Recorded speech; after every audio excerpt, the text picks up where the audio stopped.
Hey there everyone, what's going on? Okay, as I promised, more videos. That's our goal. Sorry it's been a while, like I said, but been getting them up there. So hopefully we can continue that. Right now, it's an overcast day, but dry day.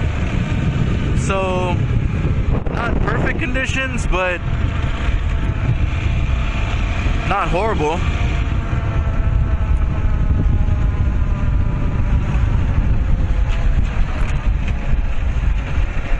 Perfect for riding though. I'm just not perfect for,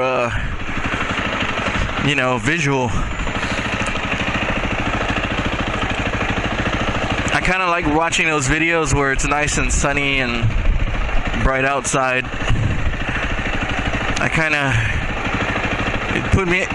It puts me in a certain mood, watching the cloud cover videos. But hopefully you guys like that, because that's what we got today. Anyway, what we're gonna do today is I'm gonna take you on a little ride, a place that we haven't gone through before.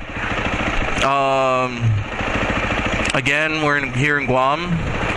This place is called Harmon. That's the Harmon McDonald's. And what we're going to talk about today is a little bit about the differences between the two bikes that I've owned. And I think it's going to be an interesting topic because there's a bunch of people who own both bikes or something similar, which is, the dual sport. The first bike I had was the DRZ400 E model. So, for those of you who aren't familiar with the DRZ lineup, there is the Suzuki DRZ400 SM, which is the Supermoto, the DRZ S model, which is the street version, and then there's the DRZ E model, which was supposed to be the dirt version. So the differences between the three, I've owned the E model, is the E model I believe is the lightest, and it has a little more horsepower than the other two models.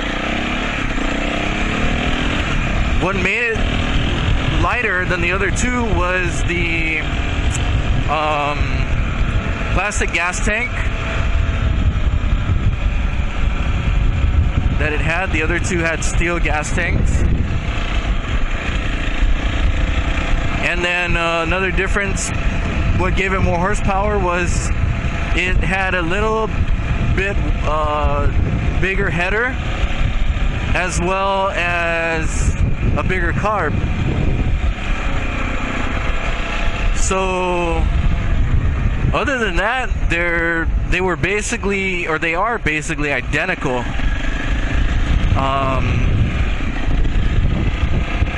Now we are on the KTM400 XCW, and this is the bike that we're currently on. So let me just go over some of the good things that I liked about the DRZ, and then I'll go over some of the good things that I like about this KTM. Let's start with the good. Okay, one of the good things, by the way, that's the Micronesia Mall, is that the DRZ has been made since the year 2000. So the 16 years of selling the DRZ, it's 2016 right now, right? And it hasn't changed for the most part. I think the biggest changes between all of them was the graphics.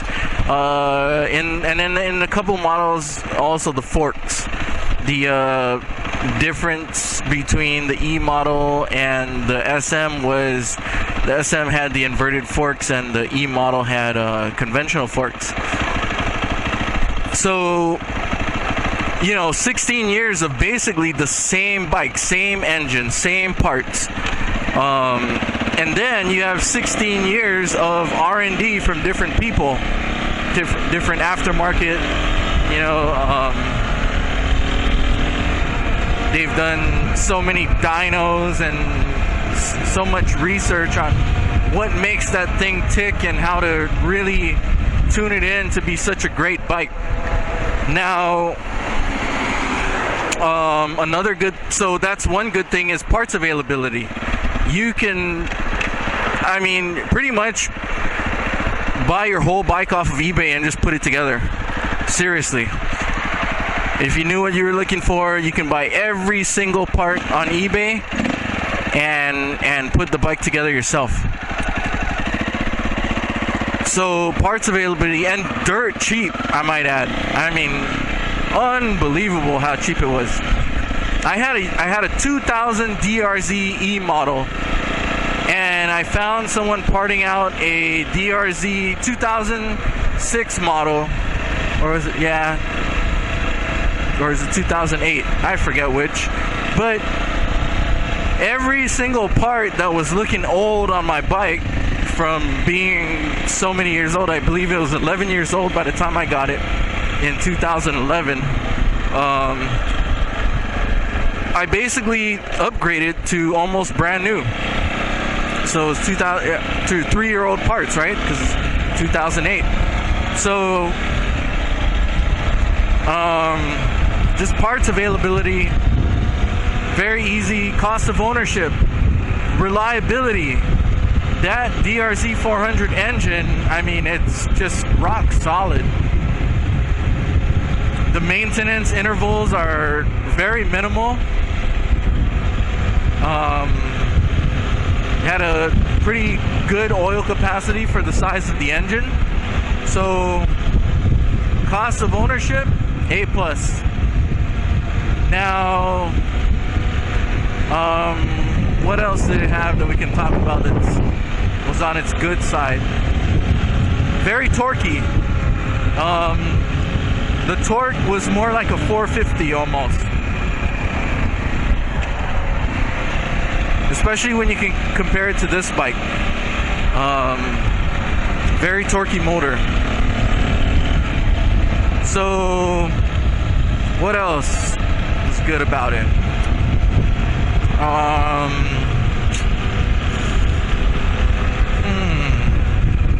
Rode really well in the street for a dirt bike, because it's a little bit heavy, so the wind didn't just throw you around like the lighter bikes. It's not like you took a motocross bike and tried to put it on the road. It really doesn't feel that way.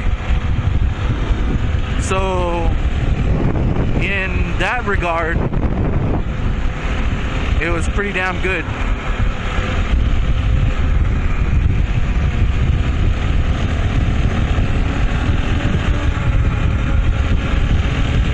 Okay, so what was bad? Oh, one more thing. I mean, this is probably the most awesome thing about owning a DRZ, and that is the DRZ community.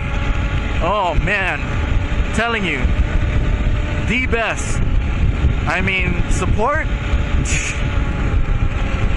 just anything and everything you wanted to know about the DRZ that you needed to know. You could just go online and everything was right there, available. You know, they weren't stingy with their knowledge. They were very accommodating when you needed help.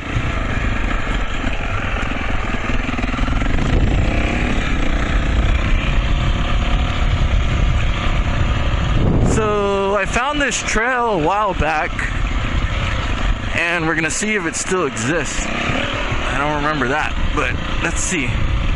Anyway, okay, so those are for me, the main good points about the DRZ. Now we talk about the bad stuff. Okay, and I'm not necessarily bad to where it's a deal breaker, but just things I wish that were different on the DRZ when I had it that I could change. And one of them I already touched a little bit on was the weight.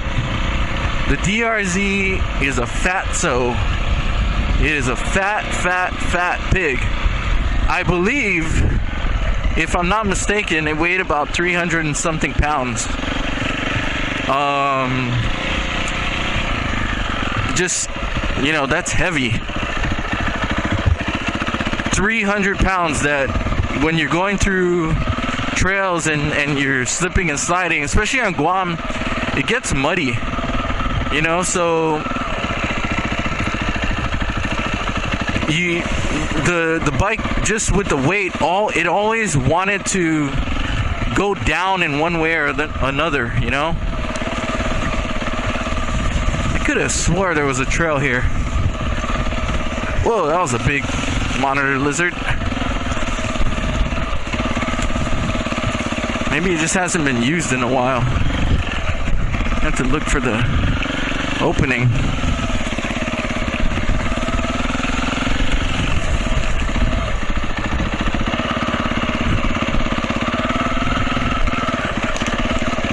Another thing besides the weight was the fact that it only had 5 gears. So a 5-speed transmission. Man, I don't think the trail's here. Let's go. Turn it around.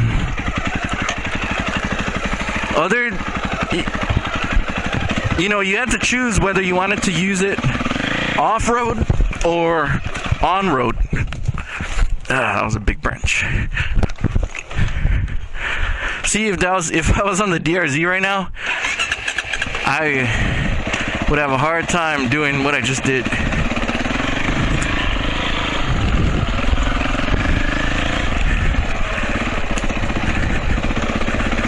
So, what I mean by that, with the 5 gears and the way the ratios went, was you had to either choose, did you want a higher top speed and a, tall first gear, or did you want a low top speed and a short first gear for, more for off-road? And the hard part about that choice is, when you're going in, messing around like this, and then you get on the highway, man, you're making the bike work super hard just to stay in traffic. I mean, screaming to stay at 60. Not really a big deal here on Guam, but if you were in the States, man, that's slow. Very slow. So a lot of DRZ owners have to really have their tall first gear, which, is pretty fast when you're talking about trail riding and doing like super technical stuff.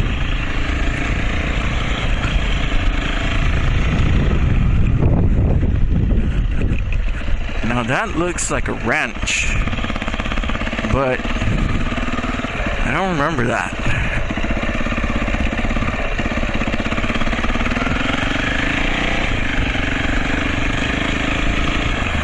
So, there was a guy who developed a wide ratio kit, and it was pretty popular. A lot of people were excited on the forums.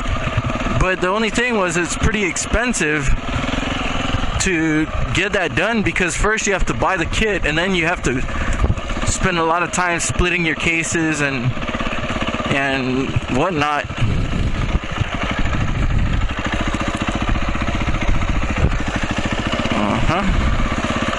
That's definitely not a trail.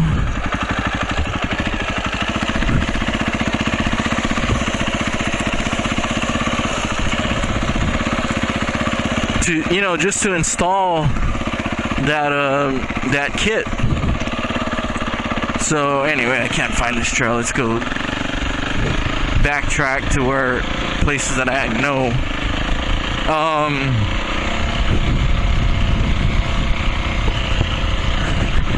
But everything else, to be honest with you, if you can get over the weight, which I'll tell you what though, for the Supermoto, a DRZ Supermoto setup, that was, a lot of people like it because you have the weight on you, and they don't really care about the tall first gear anyway, because they're mostly trying to hit the street. You know, it's not really a big deal for them.